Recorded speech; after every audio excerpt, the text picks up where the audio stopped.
Et bonjour à tous, aujourd'hui on se retrouve pour une toute nouvelle vidéo et dans cette vidéo on va tout simplement tester en profondeur le mode action que nous propose l'iPhone 14 Pro.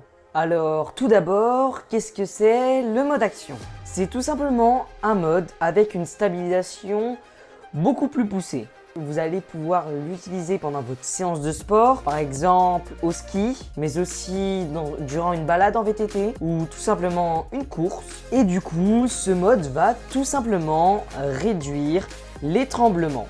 Ça reprend totalement le principe d'une action cam, donc d'une GoPro, mais je vous le rassure, il ne faut pas troquer votre GoPro contre un iPhone 14 Pro. Ce mode est seulement dédié pour dépanner. Si vous n'avez pas de GoPro, votre iPhone fera totalement l'affaire. J'ai testé ce mode dans différentes conditions. Tout d'abord en marchant, Action Mode désactivé. Et cette fois-ci, l'Action Mode est activé. La qualité maximale avec laquelle vous allez pouvoir filmer avec l'Action Mode enclenché, ça sera 2,8K et 60 images par seconde. Ce qui est déjà pas mal. Tandis que dans le mode normal, vous allez pouvoir aller jusqu'en 4K 60 images par seconde. Maintenant, je l'ai testé en courant, toujours en le tenant à bout de bras.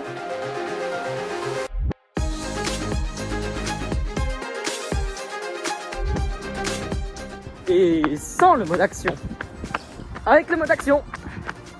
Je l'ai aussi testé en vélo, donc avec les moyens du bord, j'ai essayé de le fixer à mon vélo.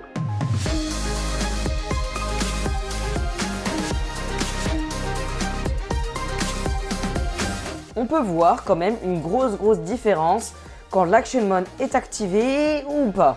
Les différences à noter, ça sera tout de même la stabilisation qui est déjà très bonne dans le mode vidéo et qui est encore meilleure dans l'Action Mode.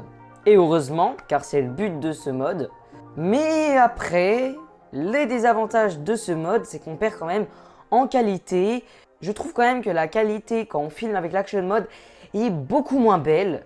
Mais après, ça vous suffira amplement car on ne fait pas non plus des plans de cinéma. Et puis, si vous voulez des plans beaucoup mieux stabilisés avec une meilleure qualité d'image et que vous en servez fréquemment, là, il va falloir penser à investir dans une GoPro ou dans une DJI Osmo Action. Alors du coup, on peut voir que ça crop énormément dans l'image parce que je filme en x1 pour le mode normal et avec le grand angle, avec l'Action Mode. En fait, le principe, c'est tout simplement qu'en filmant en x0.5, on va avoir un rendu en x1. Et oui, parce que ce n'est non pas une stabilisation mécanique, mais une stabilisation informatique. Donc ça crop dans l'image pour pouvoir réduire vos mouvements et vos tremblements. Un autre problème sur cet Action Mode, c'est tout simplement qu'il demande beaucoup de lumière. Ça ne sera pas possible de l'utiliser de nuit.